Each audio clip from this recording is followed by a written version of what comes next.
I live my life a quarter mile at a time. Nothing else matters, not the mortgage, not the store, not my team and all their bullshit.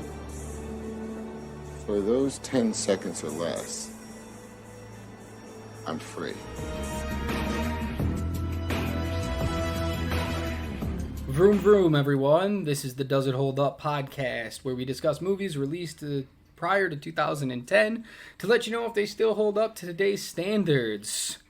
I'm Adam. And I'm Emily. And today we're going back to 2001 to discuss The Fast and The Furious. Got to make sure we make that distinction, because we're not talking about the fourth movie in that franchise. We're talking about the first. I actually made this mistake when Googling this movie. I have no doubt. Many people did. It's one of the dumbest things I've ever seen done in movies. Why have two movies named pretty much the same thing? Especially when most people will get rid of the at the beginning of a movie. Right, like if you're talking about a movie real quick, you're just like, oh, have you ever seen Fast and the Furious? And people are going to be like, which one? And it's like, both, I guess. It just doesn't really make any sense. I blown away. When they made the fourth movie and it was called Fast and Furious, and I was like, okay. Really? We're going to go there. Okay, that's fine. I'm not a huge fan of this saga, this franchise, this everything. I've seen every movie. I know they are coming out with Fast 10. I think it's scheduled for either late next year or 2024, early 2024, somewhere in that time frame. You're telling me the series hasn't died yet? No, 10 movies. That's amazing. I think they're doing a 2-part finale, so it's going to be 11 movies, but the 10th one is it's technically only 10, but the last story is so big that they're cutting it up into 2 parts. Oof. It's fine. I mean, they make a ton of money. They hit $1 billion every movie, so I mean, even the MCU doesn't do that. Yeah. So, it is what it is. This was a movie I never personally tried to watch, simply because I've seen clips of the next couple in the series and how just ridiculous the action gets, and I was just like, I want no part of that, and I was pleasantly surprised with this one. Yeah, the franchise as a whole isn't really as bad as you would think it is. It just gets into the world of unbelievable. It's like Ripley's Believe It or Not. I feel like these movies are going to make that list at some point. Of like, Ripley's Believe It or Not. They made 11 of these sons of bitches. Like, I just don't. It's fine. It's a fine franchise. When they start bending the laws of physics, it gets to be a bit much. What are you going to do? You got to play loose and fast in the world of car racing. Alright, so let's get started here. This movie stars Vin Diesel. This is like what made him a household. Well, not really. Pitch Black. Did Pitch Black come out before or after this movie? Who knows? I didn't bother to look it up because I don't really care about Vin Diesel. But this was one of those movies that kind of put him into the forefront, made him a household name. It's literally the only movies you can see him in now, or the follow-ups to this, because every movie he does outside of this franchise just bombs miserably. Like Bloodshot from 2018 was a miserable 2019 was a miserable mess. The Last Witch Hunter, terrible. What else? I know he did the Chronicles of Riddick, but that was based off Pitch Black, which is another really good Vin Diesel movie. But the Chronicles of Riddick and even Riddick, they didn't do very well. This man can't do anything outside this franchise. It's why he has a stranglehold on this franchise. It's why actors come and go because they don't get along with him, and he's become one of the producers, and that's why you get The Rock fired, because he had too many lines and too many people liked him. Well, so they fought, and he booted him out. But this was his first starring role, and I thought he was fine in it. He's better than you expect him to be. I actually really appreciated his performance in this, and I've seen him in really dumb movies, like wasn't he in The Pacifier? Yeah So that was like more my knowledge of him going into this movie. So to see him have especially like some heartfelt scenes where you get to really like see him be a little more vulnerable, see him be a little where bit he more attempts real. to emote. Yeah But like for me it kind of worked that he was trying to emote, mostly because it was like trying to see a strong guy be vulnerable but not actually be vulnerable. So I appreciated his performance. Yeah, I mean, it's when you see the stuff he's done since this movie, it makes this movie look like he should have won an Oscar. Like Wow. that's, I mean, he's by far, this is probably one of his best movies performance-wise. But everything he did, you know, a lot of these actors, when they get older, when they get more famous, they kind of phone it in. It's why I have such respect for people like a Johnny Depp, a Brad Pitt, a Tom Hanks, you know, whether I like them or not doesn't matter. It's they still, after all these years, go out and crush it and give their all in everything. Yeah. And then you get people like Robert Downey Jr. and Vin Diesel and all these guys who just kind of coast. They're just like, oh, I'm famous. I can just do whatever I want. You'll see my movie. But when you're early on, you got to try. And here he tried. Yeah. Then you get, he plays Dominic Toretto, our main car racing lead guy. Then we have Brian O'Connell, played by Paul Walker, the late, great Paul Walker. Yeah. What do you think? I thought he was a little understated, but, like, I didn't get that he was a member of the force, the police force, right away. So, like, I was very confused about his character until we got that aspect of him, and then a lot more made sense. So it's one of those things where it's like, I should have caught some things early on that You I couldn't figure out why he was doing things that he was doing until it was so revealed. it felt very disingenuous. But once I got that aspect, his performance was a lot better for me. Yeah, I think this was a great performance for him. He, like you said, he's very understated in this, but I'm pretty sure that's by design. Yeah. He wants to be nobody. He wants to blend in the background so that he can kind of get within earshot of people without them noticing and listen and kind of see what's going on. And I think that's something so subtle that he does that makes the performance better. Yeah. You know, he would go on to be a lot better in a lot of other things, especially this franchise. It's like as Vin Diesel got worse, Paul Walker got better. Was this one of his earlier films? Yeah, I mean he was making some movies like Varsity Blues and The Skulls in the late 90s, and then this came in 2001, and like some movie fans kind of knew who he was from like Varsity Blues, but he got outshined by James Van Der Beek, who was the star of Varsity Blues. And then in The Skulls, he was with, oh God, what is that guy's name? I don't know. He was on Dawson's Creek too. The other kid from Dawson's Creek. He was a big star, so Paul Walker got overshadowed in that movie. And then this movie came out, and all of a sudden it was like, oh, Paul Walker's a star. Oh my God. And like it really set people to know, like, this kid's got something. You know, he could really be a player in this industry. It's just sad that he got bogged down with this. I mean, it made him a household name. It made him a millionaire. It took care of his family for the rest of their lives. Like, he did what he had to do. It's just sad because he probably... He to me feels very much like a Heath Ledger-esque kind of thing, where it's like he gets tied down to these roles. He gets kind of like looped into something. But I feel like if you would have just gave him a chance, he would have showed what he could do, and he probably would have blown the doors off of stuff. I was gonna say, if he had more time, he might have been able to break away from. He could have had that Joker defining moment if somebody would have just gave it to him. Yeah. Yeah, absolutely. This is a big cast. So then we have Letty, who is played by Michelle Rodriguez, Dom's love interest and fellow racer. What do you think? I appreciated that they went for a stronger female role. Like, she had him, like, wrapped around her finger. But it was also very bland of a performance. And that just might be me, where, like, I saw her as this one-dimensional, like, I'm the love interest.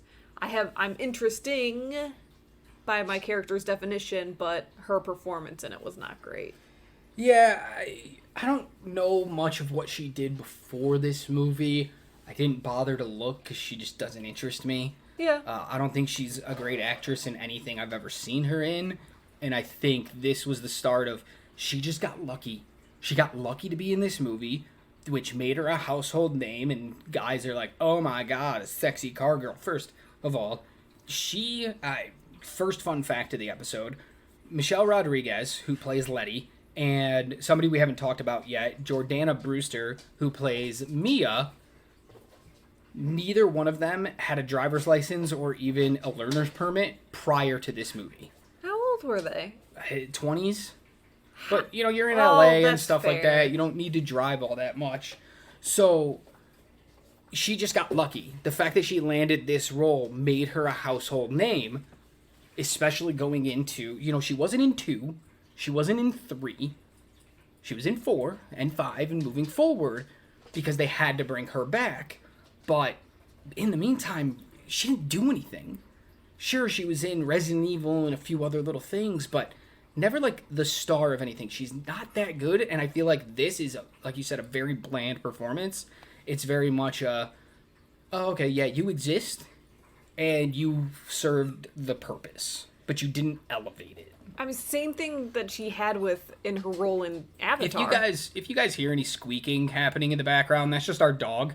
Our dog has found her squeaker toy, and unfortunately, when we are recording, she loves coming over to play because she just doesn't understand that it's work time. Every time. So, apologies for the squeaks in the background. It's just our lovable idiot playing with her toys.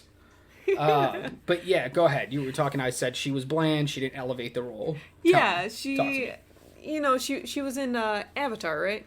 Yeah, she was in Avatar. I thought I enjoyed her in that just simply because she was like that tough girl. That's But- all she plays, though. But she was bland in that too, looking back on it. She plays that one note like, I'm just a tough girl.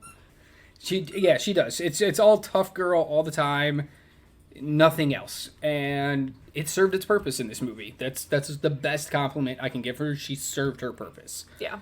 Then we have, as mentioned, Jordana Brewster, who plays Mia, Dom's sister, and Brian's love interest. I think she was good. She was fine. Like, once again, she served her purpose. I think she was better than just served her purpose. She was much better than the Michelle Rodriguez. Yes. Yeah. I was just gonna say Rodriguez. Yep, that's fine. Everybody would have known. She was much better than that, but she also seemed a little like bland. Yeah, you had mentioned something like that prior to us sitting down to record, but I think she was multi-layered. I think she brought a lot to that role. She could have just been, I'm a love interest. I'll just react when the guys do anything. But she takes an active role in the story. She wants to be a part of things. She wants to get involved. She doesn't wait for people to come to her. She goes to them. And I think Jordana Brewster, for not really being in a lot of things outside of this franchise, I think she brings a lot to the table. And I think she's a good mix. And, you know, because Michelle Rodriguez's character is such a tomboy, such a tough girl. Yeah. That she brings that little bit of that femininity, that real, more girly girl type thing without going too far. Without her playing it up as in like, I'm so cute, I'm a girl. Yeah. She finds that balance really well, and I enjoyed her performance quite a bit. All right, next up we are talking about the character Jesse, the computer whiz, the guy who builds all the cars and designs them and everything like that. Played by Chad Lindberg. What do you think? This is another one of those instances where the end of the movie informs the beginning of the movie. Because at the beginning, I thought Which he was is the just... best thing. Yeah. Because at the beginning of the movie, I kind of wrote him off as, like, the lovable, like, I don't know why I want to say loser of the group, but not. I mean, that's fair. Yeah, he seems a little bit of the odd man out because he's like a little guy who's more about his he's brain. like half the size of literally every other guy in this movie. Yeah. He's short, he's thin, but he's super smart. These other dudes are all like gearheads. They're all just like, let me get dirty with a wrench. And he's like, hold up, let me get on the computer and actually figure out all the specifics first. Then you can get dirty. I think it's great. Oh, yeah. And I think he played it great. Like, His performance was wonderful. seeing as him that in character. something else, doing anything but Jess, and this is going to sound really bad on my part, but like if I saw a Chad Lindberg in another movie, which I probably have and probably haven't even noticed it, but I would be like, what's Jesse doing in this movie? Why is Jesse in this movie? Is he Until going to build a car here?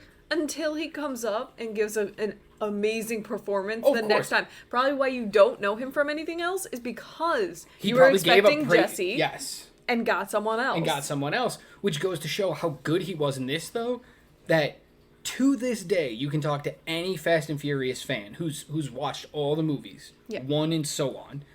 They all remember Jesse. If you're like, hey, Leon, people are going to be, who the hell is Leon? You're going to be like, hey, Vince. And they're going to be like, oh, Vince was like, he was like that meathead from the first one, and I think he came back for a second movie. I don't know. But if you go, hey, do you guys remember Jesse from the Fast and Furious movies? They're going to be like, oh my god, yeah. Oh, we miss Jesse. I wish Jesse could have been in more movies. We love Jesse. Like, the fans remember Jesse, and that's all Chad Lindbergh. Because it's a boring character on page. Oh, yeah. It's, hey, sit at computers and be smart. Have ADD, but, like, be really smart at the same time. Yeah. He It's had a lot boring. more emotional nuance to him than, like, 99% of the rest of the cast. So that made him unique. It's just, with a cast this big, he was easily lost in the shuffle just being like, I think you're just going to be some side character. I'm not expecting you to be almost the emotional crux of this movie. So bad on my part for almost like writing him off at the beginning, but he came through in the end, and now looking back on it, I can really see that his performance was way above and beyond what it almost needed to be for this kind of action movie. Oh, absolutely. And, he was great. And I pulled up his IMDb real quick because I just had to look like, have I seen him in other things? He was, like, in an episode of Agents of S.H.I.E.L.D. He was on episodes of NCIS, Sneaky Pete. He's on that, or at least in one episode of the show Pen 15, which is, like, a huge show. So he did a lot of TV. He did a lot of TV after this, but that was all, like, the stuff recently. Going back farther, I'm sure, like, I could probably find a ton of stuff. He was on the show Castle. He was on the show Weed. So, yeah, tons of TV. A lot of shows I've seen, and I don't remember him in any of them. Right, because he's only in, like, one episode out of however many. But even so, like, he probably just did such a good job. You were like, oh, okay. Yeah. If you pointed him out, you'd be like, oh, I love that character. Didn't know it was him. I've done that so many times with actors. Oh, I'm but sure. only good actors, I will say. Exactly. And he was a good actor. I think he played this part really well. He had a lot to do, a lot to live up to in the midst of all these muscleheads, and he shone through. Next up is Vince, played by Matt Schulz. He was I don't want to say Mia's love interest. He was obsessed with Mia, Dom's sister, and him and Dom had gone years back, and basically Since they were kids, apparently. Basically, he was just, I like meat. I strong man. Mia go out with me. I no like Brian. See, and this is what got me too, is because I invested so much more time and like energy into this character because I thought it was going to be some big blowout between him and Brian. Yep. Because of how they built it up. So I was focusing on him when I should have been focusing on Jesse. The whole time. The whole time. And Matt Schultz plays the part really well. I think the part was nothing. It was written to be nothing. Yeah. It was nothing. But like he puts this weird Neanderthal feel to this character, but somehow it humanizes him even more than it probably should. Yeah. Because maybe you've been there, maybe you've seen people be there, but I've known somebody like that, not the car stuff, the big muscle head, but like the pining for the girl that wants nothing to do with you. And like, he's not mean to her. He doesn't objectify her. He's not pining for her in the way of like, I want you to be my woman. He's pining for her in the way of like, he would probably treat her so good. Oh, yeah. Oh, he would probably make her a queen, but she's just not interested. And he respects that too. Like, he'll throw out like, hey, we should go on a date. And if she says no, he doesn't push. Yeah. He's like, oh, cool. That's awesome. He's like, I'm going to try again in 2 months, but I got you. I respect you. Like, he tries as good as he can with this role, but the role is just so lackluster. And it could have been a more almost important role because Brian is basically taking his place. in this group. He's getting the girl. But that's his fault. That's And Vince's fault. He chooses to leave the group because he doesn't like Brian. There's room for all of them. Mm-hmm. So that's where I think the little bit of nuance comes in this character. But it's beyond that with the whole hating Brian thing. Why I thought it was going to be something more was because it seems like Brian's becoming the number 2 now for some reason. Like, this golden boy is suddenly coming in and taking everything that this guy thinks is his. So I expected him to be so much more, and I was so disappointed by the end. Yeah, no doubt. But Matt Schultz, I think, did what he could with the role. Oh, yeah. It probably... Once again, he had me invested. Exactly. Like, So I was he did his invested job. in this character that was a nothingness of a character. Yeah, he did his job. Yeah. That's it. That's all you can ask for. He probably should have had a bigger role. I think he was pretty good in this, but what are you going to do? He made the most of what he had. Yep, every time he was on screen, you watched him. Yeah. And that's all that matters. Next up, we're going to get into 2 people, the last 2 people on the list of characters I felt like talking about. The first one being Leon, who was just the other guy. And when I say that, if you guys remember the movie, there was the whole family, and Leon was one of them. Just the guy. Sometimes he said words. Most of the time, he just existed. You said his name, and I just had to be like, who? Yeah, they might say his name once in the entire movie, but I think throughout the entire hour, 45 minutes, he says like 3 lines of dialogue. He is the epitome of, we just needed another person. To be Put fair, him there. once again, this is such a large cast that you were trying to keep track of. I didn't know like anyone's name, which is so sad because I'm sure they said it a whole bunch, but I'm terrible at names, and so for there to be this many people, I could not have told you any of their names. That's fair. That's completely fair. But he literally he didn't do anything in the movie. He was just there. So, like, he's a pretty boy. He was there. When he had lines, they were fine. Yeah. They didn't blow me away. It's one of those things where if you don't have anything to work with, it's really hard to be memorable. The best actors have a hard time when there's nothing written. Yeah. Yeah. And then the final one I want to talk about is Tran, the bad guy. One of the bad guys. The Asian guy who's just hates Dom because Dom owes him money or something. Sure. I don't know. They have a backstory. Not important. But he's played by Rick Yoon, and I thought he gave a pretty good performance. He was really menacing. That's exactly the word I was going to use for him. Yeah, he's really menacing, but at the same time, I feel like the way he played this character, he was mean. He can get your face and scare the crap out of you. But he probably could have turned around and been the dude you take home to your mom. He had that weird line in that character where it was like, I'm gonna kill you. What's for dinner? Well, especially when you see him when he gets arrested at one point. He's with his family. Yeah, and he looks so innocent. Yeah. Yeah. It's crazy. I think that Rick did a really good job. I wish he played more of a part in this movie. Like, it seemed like he was a weird little offshoot of a side quest kind of thing, and once again, I feel like I was putting effort into characters and plot lines that just didn't actually end up mattering. I hear you. Absolutely. So, wow, that was a really long intro to talking about the movie to get through all those people, but like you said, it was a big cast. So let's run through this movie now.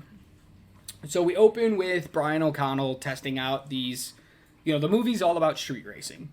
Fast cars, fast life, but then there's also some robberies happening. So Paul Walker plays Brian O'Connell, who's a cop, an undercover cop, who's trying to get in with these street racers because one of these street racing gangs is doing heists on the highway of big rigs carrying electronics. Super convoluted. They had to rob trucks while they were moving because it's visually more appealing, I guess. I was going to say, highly impractical. Yeah, so we don't even open with Brian. We actually open with the first heist. Yeah. Right? We see the first heist happen, and it's awesome.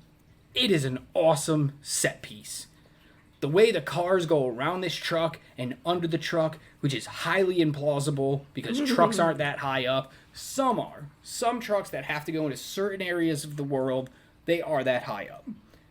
For reasons, for weather, going over ice things, they have to be high up like that. Though for the cars that they were using, I don't think they'd be high enough for those cars in particular. Maybe. Because they're in these little Honda CRVs or something. Yeah. Little Hondas. And they rob this truck. And it's really cool. All these maneuvers, they're driving. It feels fast and furious. Yeah. Right off the bat. Just right off the bat. You're in it. And it's really cool. And that's one thing this movie definitely has going for it. The action scenes are great. These action sequences are extremely innovative and just so much fun. They do so many crazy things, but in this one, they're more logical. They make sense. You're talking about all the future movies. They do crazy things. No, even in this movie. one, they're Okay. doing crazy things. I mean, realistic crazy things. That's what I was saying. Like, Yeah. what they're doing is crazy, but not on the side of impractical. Like, I mean, they are impractical, but physically capable of being done. The one thing I do love about this movie, when we're talking about the franchise overall, this one in particular, is this feels real. This is everything they do, even the crazy things they do with the cars in this movie, the jumps, the spins, the everything, it feels like it's real. Yeah. It feels like I could go out, probably not in my pickup truck because it's slow as hell, but I could probably go out in a little car and do some of this stuff. It feels like it's in the real world. The rest of these movies, they're bouncing off tanks. It gets ridiculous. This is the only one that's grounded. But still creative. Oh, super creative. Because we've had car chases before. But we've never seen it like this. Yeah. The timing, the precision. It's almost like ice dancing, or what is that called? The ice skating in the Olympics.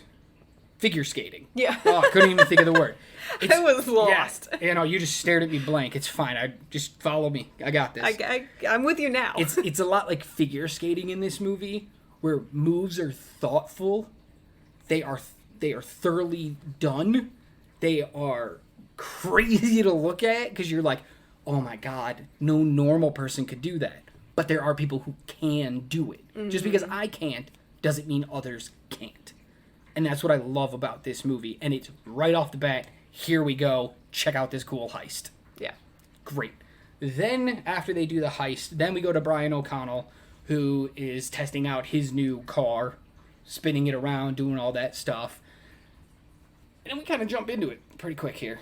So, Brian works for a car dealership place. Car parts, NOS, things like that, engine parts. And he's driving that truck for the job, and he shows up at this little diner, and Mia's working. And they're flirting, and it's cute. And Dom is sitting in the background doing God knows what, but something. And then his whole gang shows up. And they all get out of their cool little cars, one by one, in that money shot of like, ooh, look how cool they are. Don't you wish they were them? Yes. Yes, I do. Until I got highly confused because one of them had the driver's side on the wrong side of the road. Yeah, I have seen this movie, and I never noticed it until you pointed it out, that he gets out on the right side of the car. Yeah. But there were 4 cars, meaning he wasn't or was he a passenger in he had the Letty's? wheel. Yeah, it's super weird. It's never explained. Maybe he just likes it like that. Which is fine. Which I just is didn't know if that's probable. street legal. But then None of again, these they don't cars are really street care. legal. Yeah, none of these cars are street legal. They don't care. But they all get out, and they all look cool. And I was 15 when this movie came out in 2001, and you're damn right I wanted to be them. My friends and I were like, oh, we got to get these cars. We don't know a damn thing about cars. Like, literally, I could probably change a flat tire at that point in my life, and that was about it. But I was like, no, I got to get this car. I got to fix it up. I got to do this. We were idiots. Well, yeah. But that's how big of an impact this movie had. Seeing this for the first time, I'm like, oh, dear Lord, what are those decals on this car? Oh, yeah, but 2001, that was amazing. That was the bomb.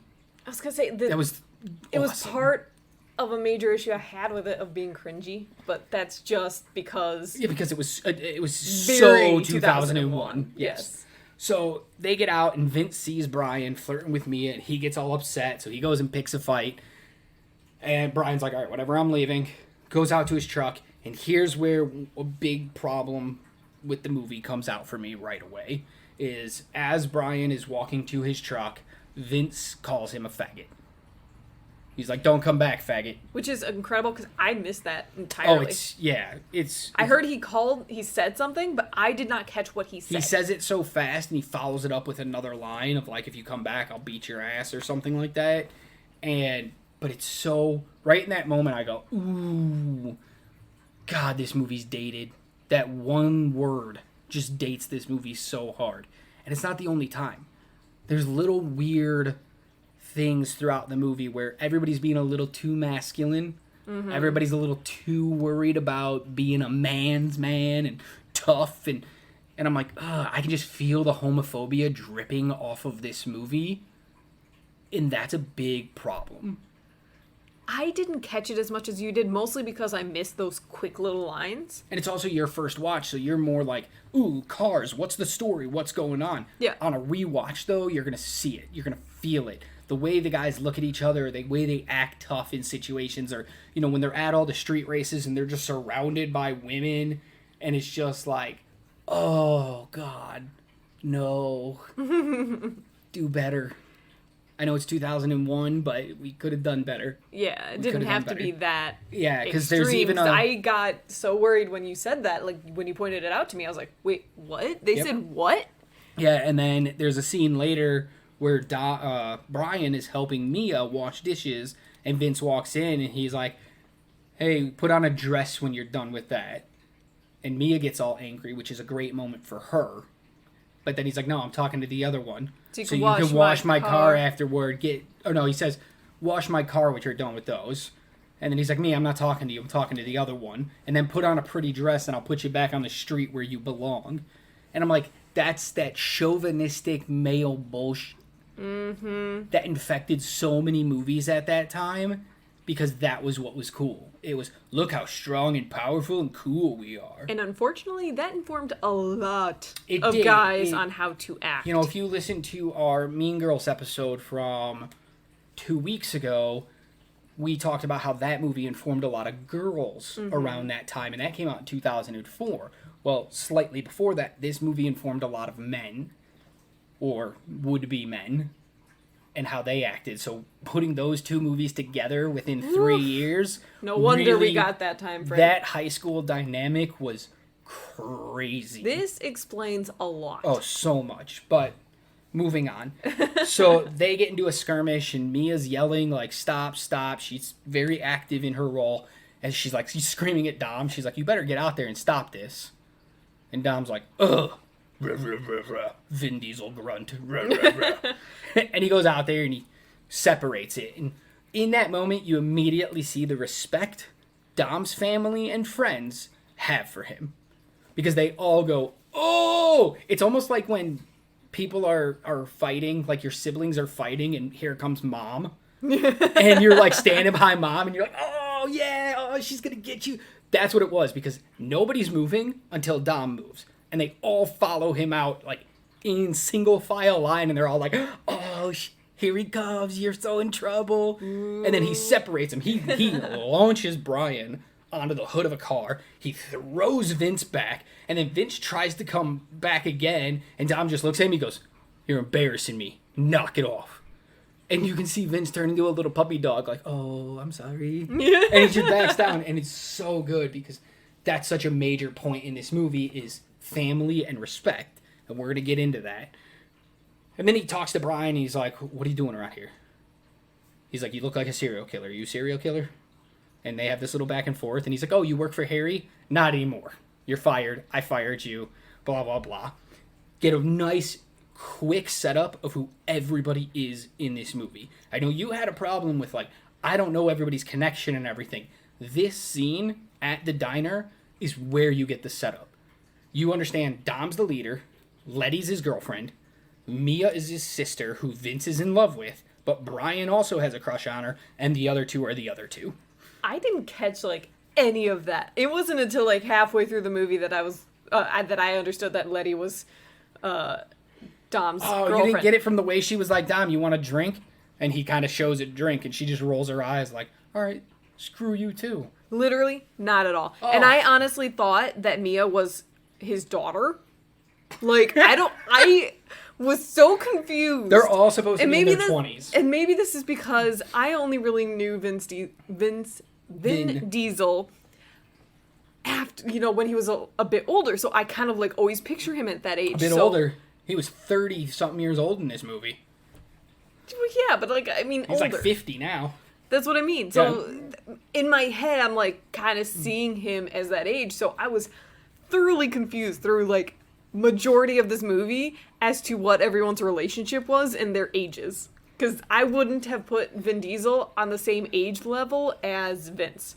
Mostly because like maturity level. I don't think everything. they were exactly supposed to be like the same age. I think they were supposed to be within years of each other.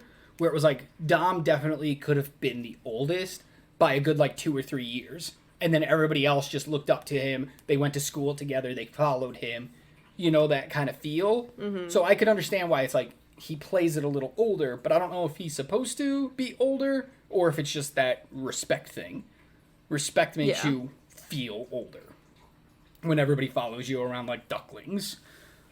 So we get that fight scene, and then Brian goes back to work. It's a big problem. He says he needs to fix his car, make it faster because he needs to go win some races, and it's just very straightforward from there until Brian gets arrested. And you're like, what? Why is Brian getting arrested? He's not really getting arrested. He's a cop. The cops are pulling him over because they need to get info. Has he gotten anything? Has he heard anything? You know, and it's like, oh, okay.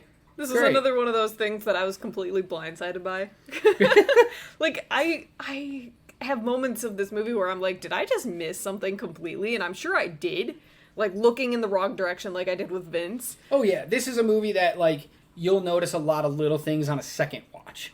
Yeah. Which is weird, because this doesn't seem like a movie that deserves or warrants multiple watches. Because you think it's just going to be some dumb action Exactly. movie, which I will admit, I thought that. Yep. But on second watches, you'll notice these little nuanced things, and you're like, oh, that's pretty good. That makes sense. I get it now. So they just need to check in from Brian, because the night before, they had a street race. And Brian was like, oh, I put up my car in this race, and then he blows the manifold, because dude doesn't know how to drive. Mm-hmm. I mean, he knows how to drive, but he doesn't know anything about cars like he's supposed to. So he blows his manifold, wrecks the whole car. Cops come, they all swarm. He picks up Dom to save Dom from being arrested, takes him back to his house. All the other dudes are there already. Dom's all pissed. We missed where they get into gang territory, basically. And oh, no, that's after. Oh, that is, yeah, he gets into gang territory. This is where Tran shows up and is like, you owe me money, blah, blah, blah. 10-second car. Yeah. And then they blow up Brian's car. Yeah. The car that he just lost to Dom in the race. Yep. So you get this little, like, back and forth. Then they get back to Dom's house. All the guys are there, so Dom's pissed because he's like, I was going to get arrested, and y'all sitting here drinking Corona? Yeah. You can have anything as long as it's a Corona. You can have any drink in this house as long as it's a Corona. Which I chuckled at. Oh, it's such a good line. It's one of those, like, what? Until you learn the backstory of why it was put in, because it's credited, not that exact line, but a variation of that line is, fun fact, credited to Henry Ford, who made the Model T Ford car, and apparently in one of the design meetings, he was telling the people designing it and everything, you can have it in any color, as long as it's black. This is an old wives' tale. This has been known by car people like forever that this quote came from Ford himself. Yeah. But there's no proof that he ever actually said it. It's just been, for some reason, passed down that he said it. It's been attributed to him for years. So that's what this is referencing. They're car guys. Of course they're going to know that line. So Dom does his variation on it. Yeah. Such a nice unique little nugget in there. Little nod, considering there's a lot of things wrong in this movie when it comes to the cars. So it's a nice little nod of, hey, maybe we looked at a Google page real quick about cars. So they go to the party. Dom's pissed. Brian's there. There's a whole big confrontation, but everything gets settled pretty fast. There's never really a stake there. I never feel like anything bad's going to happen with Brian and Vince and all those guys. Once again, I was completely blindsided by that because I thought it was going to be a thing. Yeah, it's just like, oh, of course they're giving him a hard time because he's the new guy, but I thought they'll eventually let him in. I thought there was going to be stakes. it got me. Because that's such a trope, you know? Yeah. The whole idea of someone coming in being like, I'm taking your spot. Yeah. And then they got to fight about it. Yes. And then they become friends. Well, the good thing is they never become friends. So that's at least something. No, I mean... So he gets arrested, and then he tells them that he lost the car, and they're so mad, and they're like, do you even have any leads? He's like, well, there's this one guy I met at the street race. He seems fishy. Then there's this other guy I met, and he seems fishy. And they're like, well, what about Dom? And he's like, nah, Dom's too controlled for that, too. And then you find out Dom's been in jail because he almost beat a dude to death with a wrench. And we're going to touch upon that a little later, too. But these things happen, you know? They happen. What are you going to do about it? Then we get back to Brian goes back to the house, and we just the story just slowly progresses here. He owes Dom a 10-second car, so he gets to the junkyard and gets this real big piece of crap car. And then they're like, woo, we're going to have a montage of fixing up this car. Great. Then they all become friends, except for Brian and Vince. Everybody's kind of welcomed Brian in. It almost feels yada yada yada in there. This part of the movie is so yada yada yada until we get to the climax and the whole big stuff that's happening. We get some little more race things, some more fun with the guys, and we get that moment I talked about in the kitchen where Vince is very mad at Brian, but Mia agrees to go out with Brian. And while they're out on a date, guess what's happening? Dom and his boys are stealing stuff again. And Dun, you're like, dun, done. Yeah. And again, good set piece. They don't show it as much this time. They intercut it between other things, but it's really cool. And at this time, we don't know it's Dom doing Correct. it. We They don't know never it's Dom. show that until That's the the whole very point. end. This is the mystery part of who is it? Because it could be there's Dom. three but we different like groups Dom. that- It could be Hector. Wow, we don't know. And it could be Tran. We don't know. We don't like Tran, so it's probably Tran. It should be Tran anyway.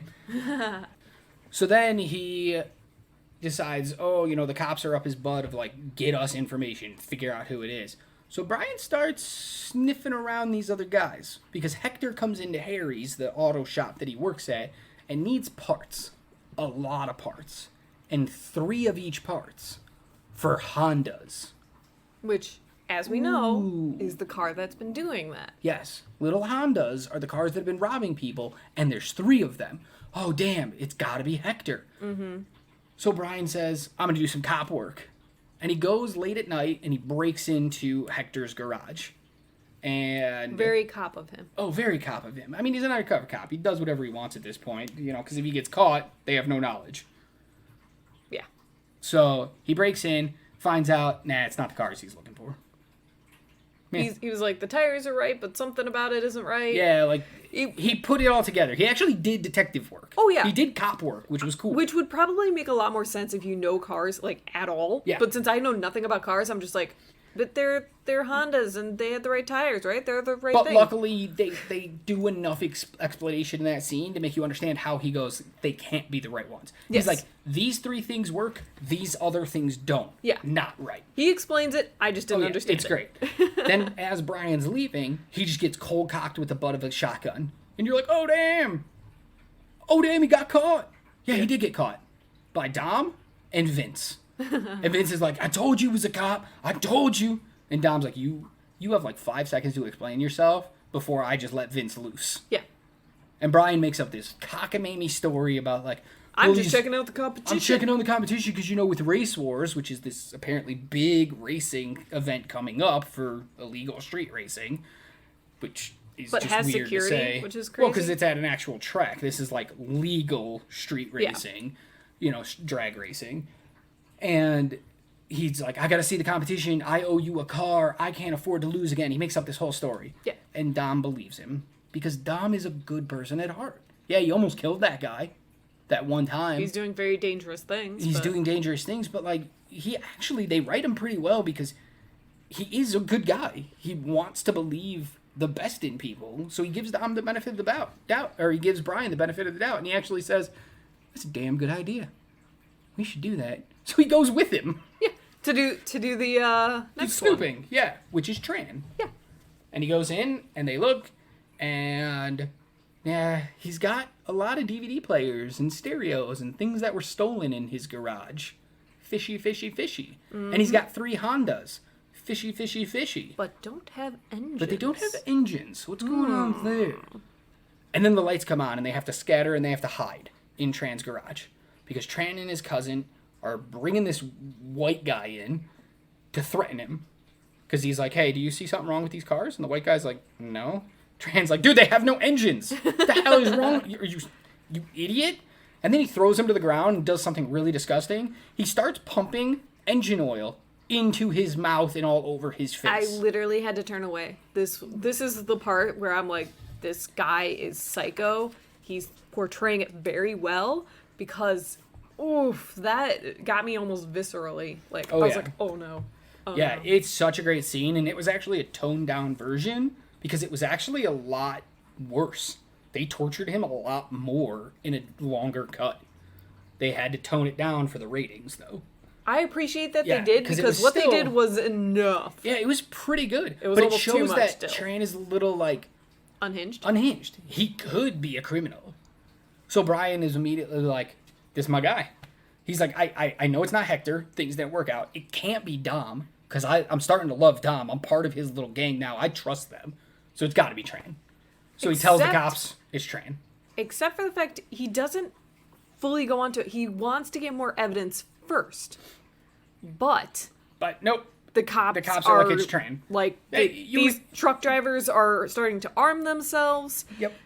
We need to act. Yes or no? Exactly. And it's, makes sense. There's enough evidence there to just suspect that it's him. Yeah. Just go in and at least enough to get real police involved. I mean, not real police because he's actual real police, but like the uniformed SWAT team, police. Yeah, the other people, the non-undercover people. Didn't expect it to be SWAT, to be honest, but I mean, they're doing a giant raid. You're not going in with just uniformed police for a raid. I guess. You don't know. You think this is an unhinged armed criminal. You already know he has automatic weapons, which to me look like some kind of Uzi. I'm not 100% sure, though, because they don't show it that well. Yeah. So he's armed, he's unhinged, and you think he's a criminal. You're going in geared up. That's for fair. sure. For sure. So they go take him down, and while they're taking him down, it's intercutting with Dominic having sex with Letty. It's like back and forth, like they're busting into Tran's house, and then it cuts to Dom and Letty making out on the hood of his car in the garage, and really weird. I think I tuned that part out because I just didn't care about those two together. Yeah, it was super weird. And I really was interested in Trans. So. Yeah, so they bust in and they arrest him and everything, and it turns out that all the equipment was bought legally. All of the DVD players, the radios, everything was all bought legally. And the cars weren't the right cars. Like, nothing points to him. So Brian's like, "Oh, crap." Because the cops are like, "You know who it is then? It's Dom. Yeah. Go figure it out." And he's like, "Shit, all right, gotta go figure it out." He doesn't want to, though. So next up is Race Wars. They go out to the middle of the desert, and there's a bunch of people there racing, and you put up money or pink slips for your cars or just all this good stuff. And fun fact, a lot of those cars were just extras. Extras bringing their cars to fill this out. I could see The that. director put out a thing saying, "Hey, come be a part of this movie. We want to see your cool cars." And they let them race and they let them drive around and they just filmed it. It was 1,500 cars there for Race Wars, and they just made a day of it and filmed the scenes in the meantime. That's really smart. It's awesome. And probably much cheaper on their end. Oh yeah, to instead do of it having that to way. rent them all, just bring people out. Even in our earlier street race, the car that Dom is driving at the time is actually a donated car from a car enthusiast. That's his car. It's all souped out. It can do all the stuff that it does in the movie, and he loaned it to the movie so that they could use it. And I don't know the character's name, and it's gonna sound weird, but the Asian guy in that race. So there's Dom, Brian, a black guy played by Ja Rule, and then an Asian guy. The Asian guy is the owner of that car. Oh, that is so They funny. put him in the scene so that he could be a part of it, and that was in exchange for him letting them use his car. That is funny. So like they really reached out and tried to get actual car people to, and maybe that's why this movie feels more grounded and stuff, because it's all actual cars with real things that can really be done. Which is why it's a shame they got a lot of car things wrong. Yeah, we're getting there. So they go to Race Wars, and things feel off. You can immediately tell as the audience, you're like, all right, this is that point where I just get those tingles that some stuff's about to go down. Yep. Bad things are going to happen. Yep. And it all starts with Letty wins her race by a long shot. She wins some money. And Brian is trying to be like, figure out more info. Like, where'd y'all get this money? Where'd you do this stuff? Blah, blah, blah. And then Jesse races his Jetta versus Tran, who's pissed because he just got out of jail. Mm-hmm. And Jesse races. Someone narked. And Jesse races for pink slips because he doesn't have the money. And he loses. But instead of giving up the car, he just keeps on driving. Yeah. And just disappears. And Tran's pissed. So he goes up to Dom and he's like, hey, somebody narked on me, and I think it was you. And then they kind of have a little fist fight. And by fist fight, I mean Dom knocks him down, and that's the end of it. Which apparently... Well, this is also when Dom realizes what Jesse has just done. Correct. So, like, proverbial shit has hit the fan at this point. And you just know it's all coming crashing down now. And another fun quick fact here. Rick Yoon, who played Tran, actually was really mad about that scene, that fight. Because he was like, I feel like my character would fight a little more. Like, I take one punch, I go down, and then what? So he went to the director. The director is Rob Cohen. And he goes to him, and he's like, hey, I think that should be changed. And Rob said, no, I don't think so. And he was like, he was mad about it. And Rob then explained it to him simply. And Rick was like, okay, I'll go do it. He said, I don't think if you just took a clean punch from Vin Diesel, I don't think most people are getting back up. No. He's a big man. And he doesn't stop. Yeah. After one punch. So Rick was like, okay, cool. I'm good with this scene now. Because it all made sense in his head. You know, I get it. You want to be a tough guy. Like, that's the whole movie, tough guys. Yeah. You don't want to kind of just get punked right then.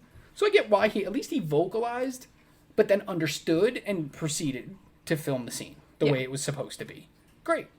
Wonderful. Fun fact. Hey, sometimes you have to, like, make that clarification. Yeah, who because knows? Maybe sometimes the director... actors have great notes that maybe the writer and director hadn't thought of. But sometimes they have thought of this. Yeah, maybe the director would have been like, hey, that's a great idea. Why don't you punch him back one time, and then he'll throw you down and pound you. Yeah. You know, like, maybe. You don't know. That's how you don't know get you great try. movies, is having that input and having that, drive to want your character to be better than it is. That's why movies are known as collaborations, because everybody has a hand in it. Yeah. That's how we get great movies. Bad movies are the ones where it's like one person's vision and only one person's vision. Mm-hmm. Those are usually bad movies. Even the greats like Tarantino and Nolan and Scorsese, they have a whole team that they bounce stuff around and work together to create these amazing movies. You never have just the one guy. So, makes sense. Yes. So after that, then we go to another heist. But this time it's in daytime. Because, as we've seen, Dom is all about his crew. Yes. Basically his family. He realizes he needs to do something. He needs to get that money to help out Jesse. He needs to get Jesse out of this pickle, and that's all that is going through his mind right now. Nothing else matters. He knows he needs to get Jesse, but first he needs to do this heist, because he can find Jesse in an hour. In an hour, that truck's gone, and you can't do the heist. So he prioritizes. He's got two things to do. Go do the heist. He's like, Jesse will show up. I need to have the money, the ability to help him once he does. So they go to do the heist. Jesse's gone, and Brian's like, Mia, I'm a cop, and I know your brother's in some stuff. Tell me where they went. Especially because Brian knows at this point that truckers have armed themselves. Oh yeah, they're all fighting back now. He knows that basically Dom and the crew are going into a trap, basically. Yeah. And he's like, I need your help to help me help them. Which is amazing too, because it shows Brian's connection to that group. He's like, he's not going to stop them. He's not going to go, He's not trying to find them so he can be like, guys, don't rob the truck. He's going because he doesn't want them hurt. Mm-hmm. Which is part cop, part of this gang. Yeah. And it's And I so think good. It was in realizing that Mia actually helps him. Yes, Mia kind of sees it in Brian. Because she hesitates. You're doing this for the right reasons. You want to help my brother. Okay, let's go. Yeah. So they hunt him down. Well, by the time they get there, the heist is gone horribly wrong. Dude had a shotgun. So Vince jumps onto the hood of the semi. Driver pulls out a shotgun and just starts shooting at him. And Vince is stuck. He's trying to jump around the hood to not get killed. And the wire that he uses to attach himself to the truck has wrapped itself around his arm and is digging in and just cutting him all up and can't get loose. Every car's trying to help, but the trucker drives Letty off the side of the road. She kind of rolls, gets a little hurt, so Leon stops to help her. Yeah. Leon stops to help her while Dom is trying to get Vince off the truck, and then Brian shows up with Mia. Because Vince does get, Dom does get run off the road. He pops a tire and is done. He's off. Yeah, so Leon has to pick him up after getting Letty. So Brian shows up to save the day. And this is an action scene. Ooh, it doesn't cut away. Edge of your seat. According to Paul Walker in an interview, it was all done practical. Like, there's actually a few scenes where if you pay close enough attention, you can see them, the harnesses. Yeah. You can clearly see them wearing harnesses. You can clearly see stunt doubles. But because you're invested in the moment, none of that matters. Yeah. You're like, this is a cool action scene. We're on a truck, feels like we're doing 90 on a highway on a hot summer day. Dudes shooting at them. They're bouncing around. Cars are everywhere. So good. So good. Yeah. What do you think? I literally was on the edge of my seat being like, oh my God, don't jump because you're going to fall. Like, don't do this, but also do it because you have to. Right, like, so Brian has to jump from his worked up Supra to, I think it's a Supra at that point. I don't know, something. I don't know, cars. I'm don't not ask I'm me not a about car cars. guy. I haven't known cars for the last, 20 years. But Probably since this movie came Probably since this movie, yeah, a couple years after this movie. So he has to jump from his car to the truck to save Vince. You know he's not going to fall. He's our hero. And yet you're still like, oh, he's going to fall. You're like, the impossibility of this action, but you do it. But it still feels real. Yeah. It feels impossible and yet real. Because it was. Like, literally at some points, Matt Schultz and Paul Walker were just strapped to the side of a semi while it was driving. You want to talk about Tom Cruise doing his stunts? Here we go. So it's great. Great scene. Well, at the end, they save Vince. The semi drives off. Dom and Leon and Letty all pull up. And they hear Brian on the phone. Hey, this is Brian, cop number, blah, blah, blah. I need an ambulance. And Dom is pissed. This is another one of those good scenes for Vin Diesel. In that moment, you could see just that seething bit of anger, that bit of betrayal. But he's also, not angry that he's a cop. Yeah. He's angry that he let a cop in. Yeah. But he goes from He's also thankful. shock to pure rage in the betrayal to, oh my God, he's saving my guy. Yeah. And he blends it all. Like, it's not just he goes 1, 1, 1. It's like he builds while keeping the previous one still there. All within the span of 3 seconds. Oh, yeah. It's really quite a little moment, just that whole scene all together. So he saves him, but Dom takes off. And Paul.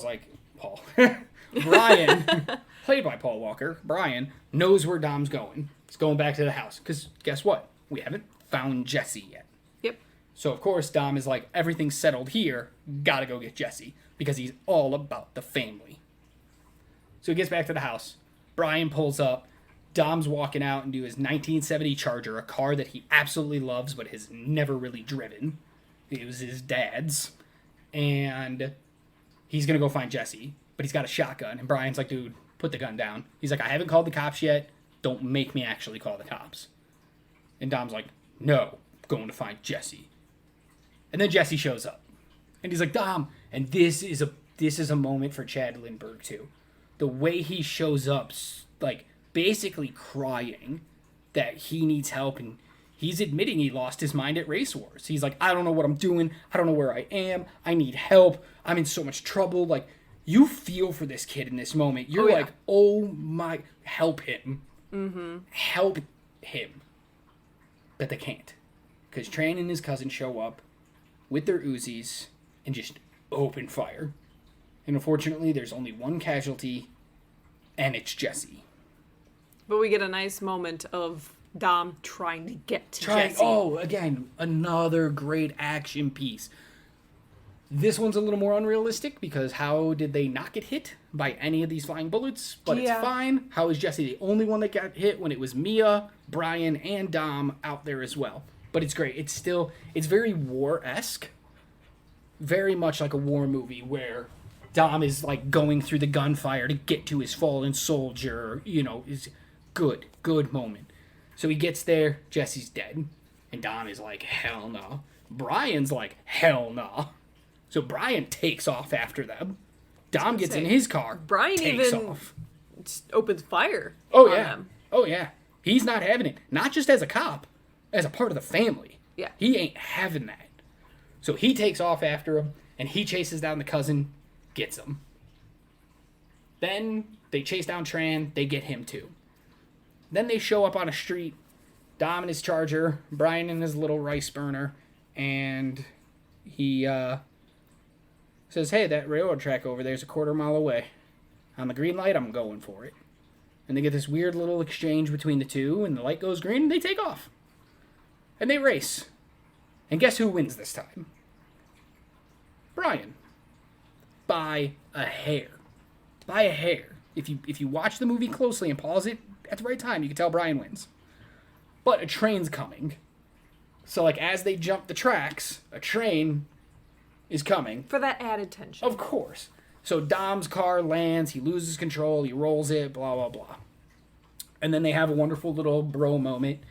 And Brian lets him go. He hands him the keys to his car and says, I owe you a 10-second car.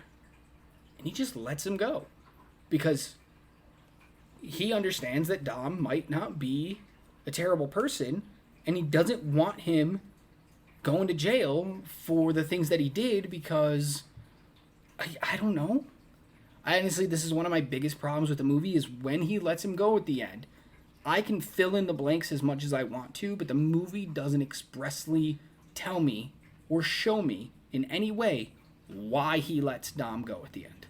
This was actually a major problem for me in the movie is I don't know who I was supposed to be rooting for. Because they made Dom out to be such that lovable guy. For him to be the quote-unquote bad guy at the end, but he's still not bad. And then Brian doing, like, letting him go, like, doing all these things that... Doing anti-cop stuff. Yeah. Yeah. So, I was so confused for most of the movie of being like, I don't know who I'm supposed to be backing, who I'm supposed to be rooting for. So, I agree with you, and I don't understand why he lets Dom go, but I gotta say, it's one of the reasons that this movie, again, feels so grounded, because that's real. That emotional conflict, and just because you're a bad guy... Doing bad things, doesn't make you a bad guy. We learned that in Wreck-It Ralph. I was gonna say that. Just because you're a bad guy doesn't mean you're a bad guy. Yeah. So he understands. Dom takes... It's that old adage of, like, a guy stealing a loaf of bread to feed his family. But this time, the loaf of bread is DVD players that he can resell so he can give his family car parts. I know that sounds weird, but the way this movie makes it out is that's these people's lives, is cars. If they didn't have cars, they'd have nothing. And so he's kind of like feeding his family. Yeah, not being a car person myself, I don't get it. I'm like, okay, there are car people like that, though. Oh, I understand, but it's like you have this ability to soup cars up. You have your own shop, and then you have this like restaurant-ish place. But apparently, it's terrible food. They mention it in the movie. Yeah, but you it's could terrible actually food. invest in that and not have to do these crimes. Like, I think it's just you're But they're showing street off that they're racers. being They like the thrill. That's They're- the danger. there is doing things that you like and doing things that you need. You do not need to be spending hundreds of thousands of dollars on these cars. But that's how they eat. That's their That's their fuel. Ha, ha. No pun intended, but that's their fuel. That's what drives. No pun intended. That's what drives them. That's what their life is. Dom would Then have. find a different way to do it. So we get this, and I skipped over this part while going through the breakdown of the movie on purpose. But we get this emotional scene with Dom where he's telling Brian all about why he was in jail. About him bashing that guy's face in with a wrench. It's because his dad died in a race. Because of this guy. Because of this guy. Because he didn't check the car right. It's this guy's fault. So Dom was so upset he beat this guy's face in.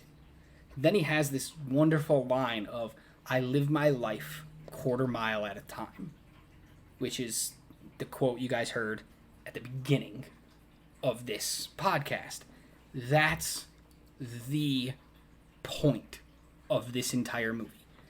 It's why he does the robberies. Because he lives his life a quarter mile at a time. That's all he has. So he has to. Because to afford the cars that they afford, I mean, Tran definitely was doing some shady stuff. Even if it wasn't the shady stuff that we thought he was doing, somehow he's got hundreds of thousands of dollars in these cars. I think his family is just wealthy because his father Probably just some bails shady him stuff, out. though. Probably some Yakuza stuff. Probably, like, he definitely has that gangster mentality in him. You know, that just doesn't come out of nowhere. Something's in him. So he's doing shady. Hector's probably doing shady stuff. He rolls into Harry's with a wad of cash. Like it's nothing. And he's like, order three of all these things. And each one of those things is probably $2,000. So he's got $6,000 per item, and he's got a whole list of items. Clearly, he's not hurting for money either. Mm-hmm. So he must be doing something on the side, because you're not making that kind of money working a 9 to 5 in an office and racing on the weekends. So we kind of get the feeling that the whole world, shady stuff is happening because they need to. That's their addiction. They need to be fed. See, weird that you bring up almost like gang activity, because I had this weird feeling during this movie that it was basically an old like gangster like mob boss movie, because you had like these 3 different mob like going against each other, and the It's turf war. guy's name is literally like Dom, Yeah. like the Don. Like it was so much to me that I was just like, is this a gang movie? But Like, it's that idea, though, of, like, the mob is bad. But also, at the same time, the mob does good things. Like, Al Capone did a lot for the city of Chicago. He gave money to schools. He gave money to the homeless. He's a bad guy who did good things. But he could only do those good things by doing bad things. It's kind of that idea, and that's what makes this movie kind of complex, even though it feels very surface. But it's layered like that. So, it's interesting how we get to where we get to. So, that's the end of the movie. But talking about, going back real quick to that line of I live my life a quarter mile at a time, that was a tour de force for Vin Diesel. Vin Diesel. I agree. I felt it in that moment that, like, I was okay with him almost killing that guy in the moment because of how much emotion he put into that speech, that you felt what he felt. And you were like, oh, I probably would have done the same thing. Yeah.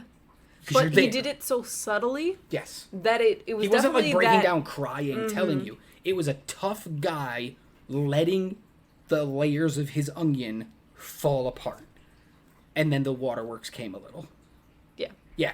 Such a moment. It was literally the moment I wrote down in my pro section for this movie, Vin Diesel's performance. Yes, that was the moment. That's why I didn't bring it up throughout, because I thought maybe there's going to be more that we want to dig deep in, because it's that line kind of informs everything that happens in this movie. I live my life a quarter mile at a time. That's why everything in this movie feels like it all happens so fast, because it's all happening quarter mile at a time. It's so fast. It informs everything. It informs his character. It informs Brian's decision to let him go at the end. It informs why they were robbing people. It was everything. And it was the performances were there too, because even watching Paul Walker listen to this story, you can see his acting, even though it's nonverbal. It's that good. And his almost decision that Dom is good. Yes. That it's like, yes, no matter what he does. You did a bad thing, but you were, for lack of a better term, justified in doing it. Yeah. Yeah. What a great moment. Great moment. And I love that they called back to it at the end. Yes. Yes. I love that they also call back at the end for us as audience members is when Brian loses to Dom in the first race, Dom tells him, it doesn't matter if you win by an inch or a mile. All that matters is that you win. Yeah. Right? And that's the whole thing at the end. Brian wins that race to the train by an inch, but he still won. And because of that, he can let Dom go. He had nothing left to prove. He won. Yeah. He knows he won. In that theme of respect. Exactly. It's kind of like 1-1 now, so I gotta let you go so we can have round 3. You know, like, there's so many things that you could do with it. And it's clear throughout most of the film that a lot of people's almost drive is Dom's respect. Yes. Like, they need his respect. Like you said, he's the Don. He's the head of the mafia family. Yeah. And all he wants is respect from everyone, so they give it to him and try to get his in return. Yeah. And it's wonderful. All right, so now we broke it all down. A few little points that I want to hit on, and I know you have some as well that we might not have touched upon. Yep. So the music in this movie is really good. They do a blend of, like, hip-hop, rock, alternative, dubstep. Like, there's a whole mixture of things in here. And it's really good. But the glaring problem is, it is so 2001. Yeah. Like, if anything outside of, like, the technology, because you can't help technology, you just use what's available. Mm-hmm. But if anything outside of that technology in this movie dates it, it's the music. I want to add one part to that. A lot of the dialogue. Because they use slang like no other. But you could use it ironically in newer movies. You can get away with some of it. You can't get away with the music. Where it's like, some of that music doesn't even exist as a genre anymore. That is because true. It's become something else. Like, dubstep is now EDM. It's no longer called dubstep or whatever. You know, like, It's modified. So if you're like, hey, we're going back to electronic dance music, you're like, okay, well, that crap hasn't existed for 20 years. So clearly this movie's dated. So, yeah, it just totally dates it.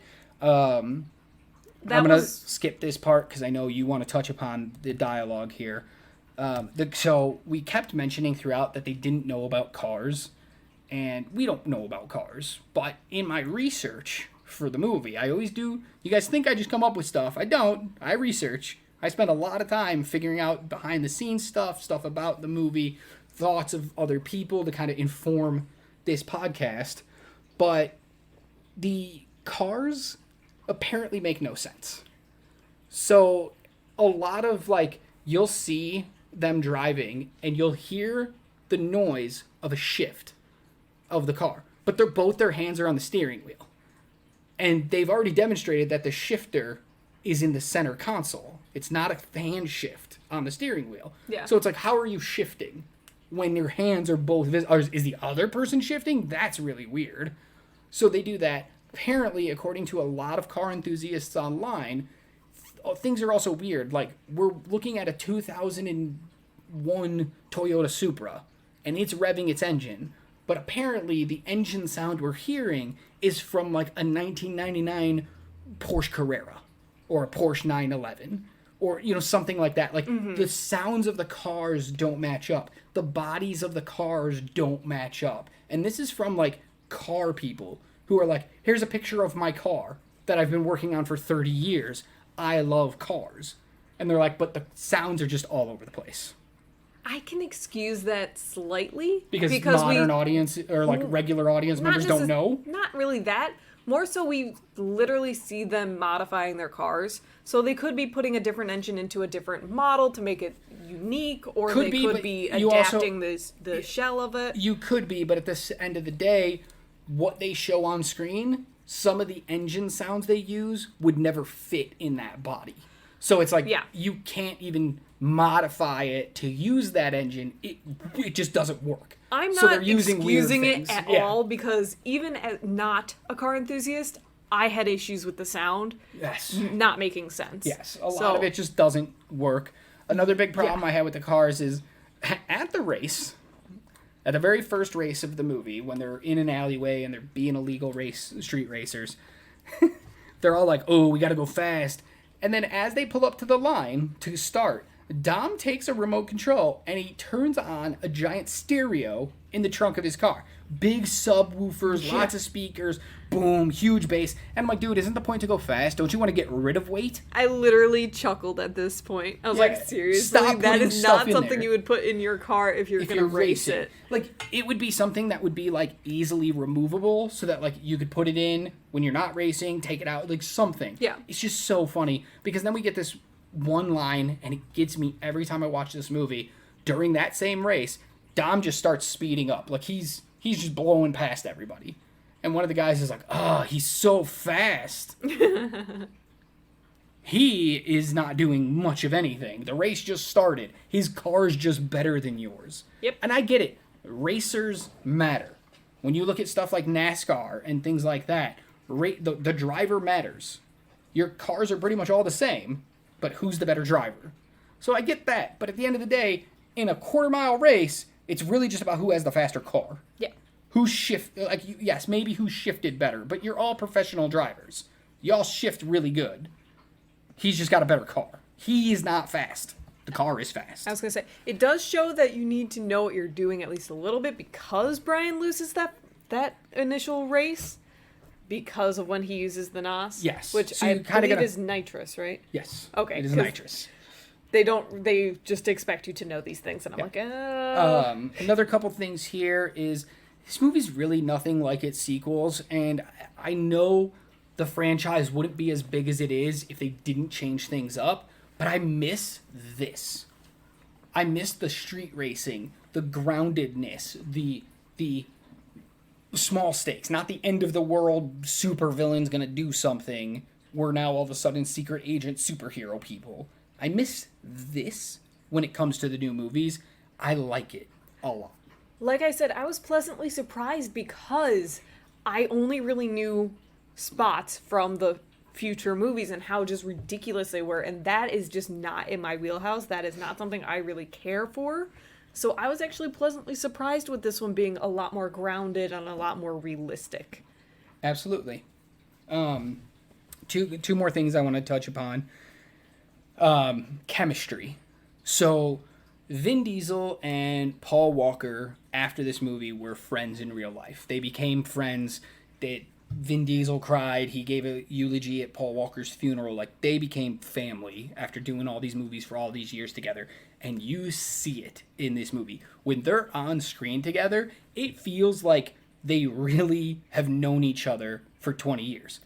After they're supposed to. They definitely feel like they're brothers in that thing, where they just have this connection that they just know what the other one's doing.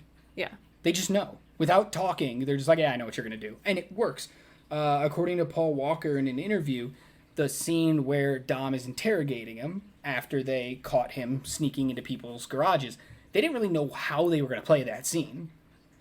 And they kind of just winged it. And Paul was like, I was actually really scared because it was the one time I didn't know what to expect from him. I couldn't feel him. I couldn't, realize what he was going to do. And he terrified me because he changed it. But that is what made that scene feel realistic. Correct. Because he had that emotion to play off of like, I've kind of understood Dom to this point. But this is like calling an audible, like, oh my God. That's my brother, and I don't know who's actually in this scene with me now. And now he is against me all of a sudden, which is like... Which just shows... kind of the first time since we've gotten to know each other. Yes. which just shows how good of actors they were together. Yes. They played off each other so well, and they created something magic here. Yeah.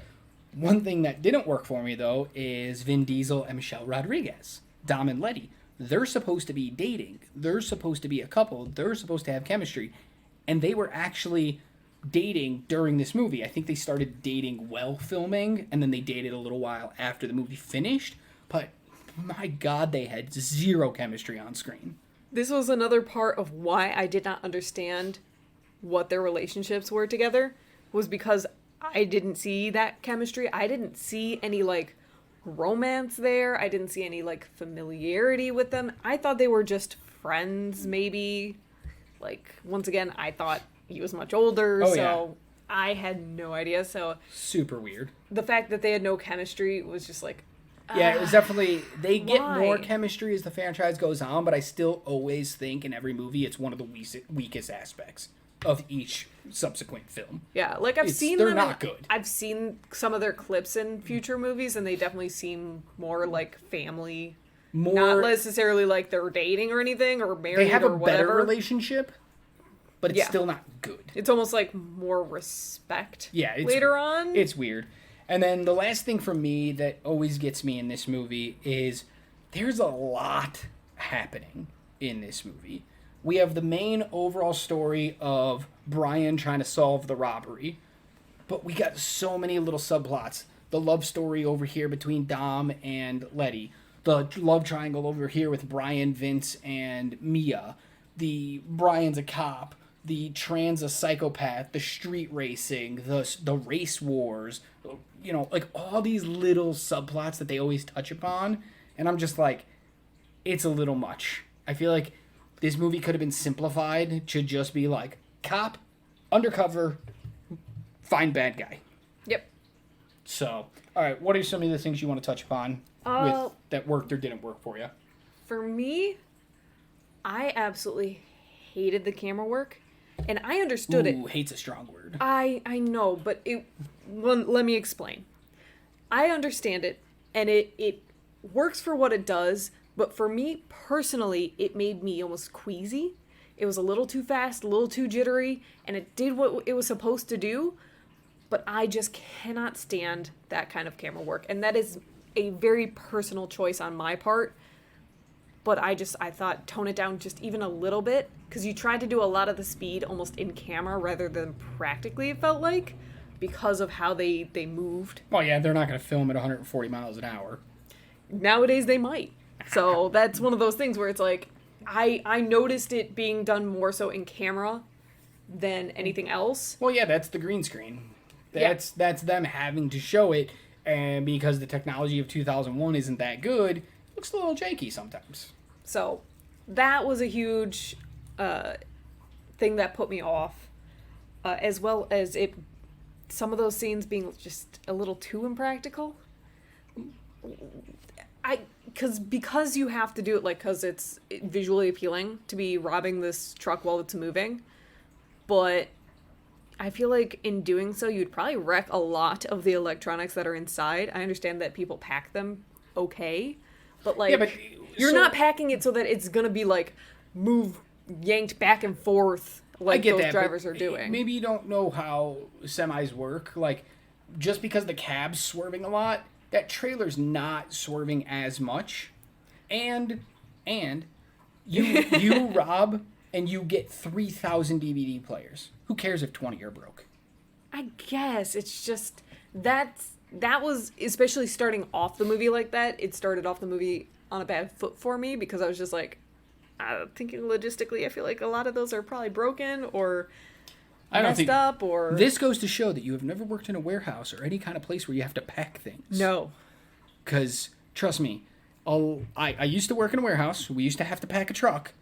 And if you didn't take that first thing out the back of the truck, nothing was moving. Okay, maybe, but they also show them packing the truck at the beginning, and it is very haphazard. Well, yeah, because that's the visually appealing part of, like, they need you to see. They couldn't put it all on pallets. They couldn't, because then you'd be like, well, I don't know what they're stealing. So they had to visually show it, but I think on pallets I probably wouldn't have minded as much. Yeah, but then you wouldn't have known what they were stealing, so when we see the DV players in Tran's garage, it wouldn't have mattered because you wouldn't have put it together. I understand. I know. It's one of those things of you have to get rid of the practicality a little bit to show the aesthetics. You got to balance it. Yeah. Last thing that I want to touch on is actually a positive thing, is how our two main girls are portrayed. They are portrayed as strong, independent women, and in this movie, it could have gone really, really badly in the fact of, like, they could have been, like, majority of the women we see in this movie of just groupies of fangirls that have no substance to them, but they portrayed them well. Right, they could have ended up as characters, actual characters, that further the plot of the movie, but also just car groupies. But instead, they were like, hey, not only do you love cars and love all that stuff, but you're strong, you're independent, you are outspoken, and you get respect from all the men around you. That's awesome. I mean, Letty literally has Dom wrapped around her finger, so much so she's literally like, oh, I know you're talking, but you're going to go upstairs and give me a massage. No. You're going upstairs and giving me a massage right now. And he does. Yeah. Or the scene, we'll go back to that scene in the kitchen where Vince kind of calls out Brian for washing dishes. And Mia turns around to him and she's like, hey, what's that restaurant you always wanted to take me to? You know, that little Cuban joint with the good stuff and the blah, blah, blah. And Vince is like, oh, you mean cha-cha-cha. First of all, terrible name. And how did she not remember it? It's literally the same word repeated 3 times. Cha-cha-cha. Hey, I didn't remember it. And then she turns around to Brian and goes, you can take me there. Like, if that's not strong woman, I don't know what the hell is. Yeah. She puts Vince in his place. At the same time, she controls the situation with Brian. She does 2 things at one time, and both of them are to control the 2 men that are in the scene with her. And with how much but like of in a that good way. weird, like, toxic masculinity that this movie shows and portrays, so much. That it is almost refreshing to have women who are not only respected but are strong enough to be able to hold their own. Oh yeah, these it's people. great. And I know you have a problem with the other women portrayed in the movie, all the groupies at the races and stuff like that, but unfortunately there's women like that just they exist in the world. I think my problem was more so the fact that there was just so many of them, and that it was literally every other woman on the screen. As someone, I've been to NASCAR races before. I have not. I've been to events of that nature. No, that tracks.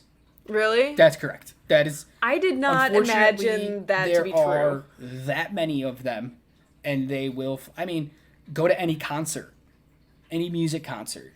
Go to any kind of big event where there's quote-unquote pseudo-celebrities there, and this is what you kind of get. I kind of get a little bit more with music, but, like, basically no women in my life have ever been obsessed with cars, so it seems so unrealistic to me, but that's because I'm not in that world. But those women aren't even obsessed with the cars. They're obsessed with the men who are obsessed with the cars, because, as you can see, Hector and all... They all drive cars worth like $100,000. You think the women you think those women in particular, portrayed as they are in this movie, give a crap about the men? Hell no.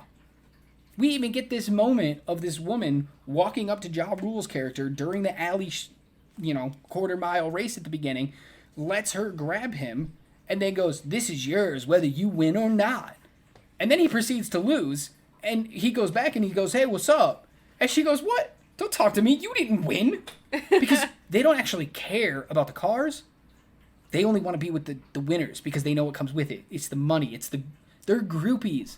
They want that celebrity status. And I guess I hate that idea about, those kind of women. It made my skin crawl to think like every other female portrayed in this movie is like that. But once again, they exist, and I kind of just have to let that go. Exactly.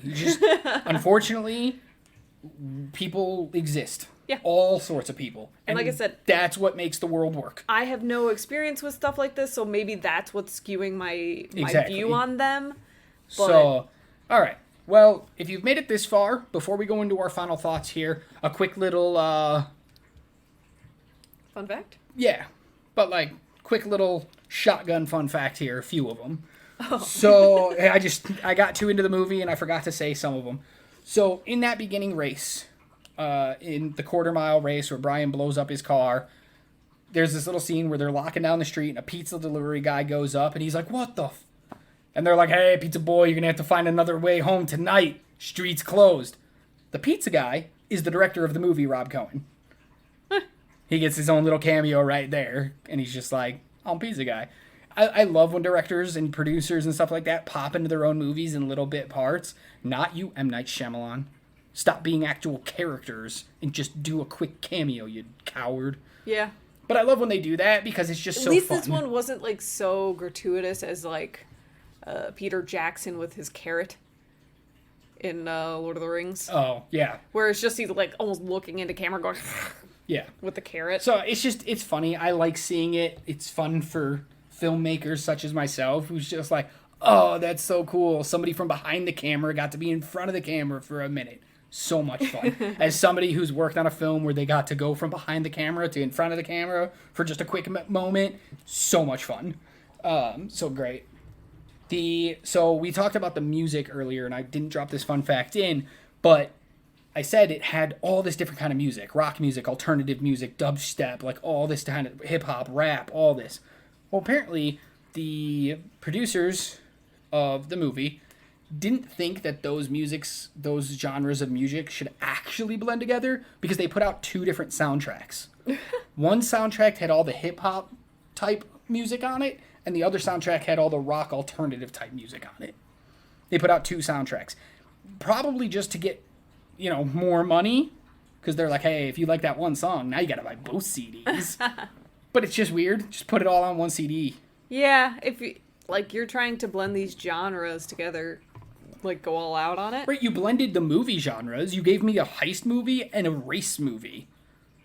Action, race, and heist. And you did a pretty good job, so why not do it with the music? And then last one is Vin Diesel. Crazy to think this, because he's gotten bigger over the years. More muscles, more everything. But in the car that he drives, they had a roll cage because it's safety reasons, all that stuff. But apparently they couldn't in his car because he was too big, so he didn't fit with the roll cage in. So they had to take it out and then put it back in whenever the stunt driver had to go do stunts. But for all the other cars, you just leave it in the whole time. There's no point in taking it in and out. But Vin Diesel was too hefty of a man, so they had to take it out whenever he was seen driving the car or in the car. That's funny. That's a little too much muscle. Yeah. So, all right. That was it on the fun facts, so we'll go into final thoughts here. Go ahead. I went into this movie thinking for sure it does not hold up. And that is a bad thing on me, because I have flipped my mind.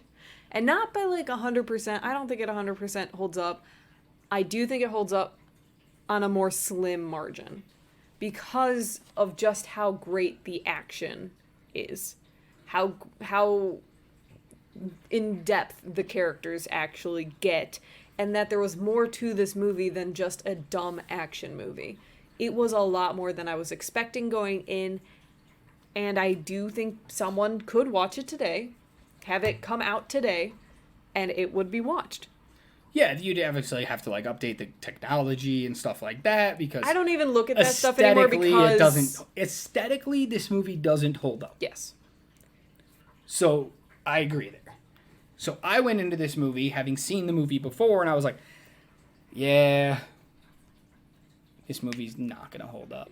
And then I thought about it more, and I was like, maybe it will, because everybody still seems to love it even 21 years later. Maybe it does hold up. And I just couldn't figure it out. And then I watched the movie, and I still couldn't figure it out. And then we had this entire conversation, and I realized, yeah, no, it holds up. Yeah. It does. I didn't think it would. I kind of didn't want it to, because it was such a product of its time that I was like, there's no way. Nobody's even into street racing anymore. Like, I'm sure there still people are, but it's not like a huge thing like it was. I was like, there's no way this movie holds up. But at its core, it's good performances, good action, a good heist movie, a good racing movie, like, A again, good cop movie, a good too. cop movie where we actually see a cop do cop stuff.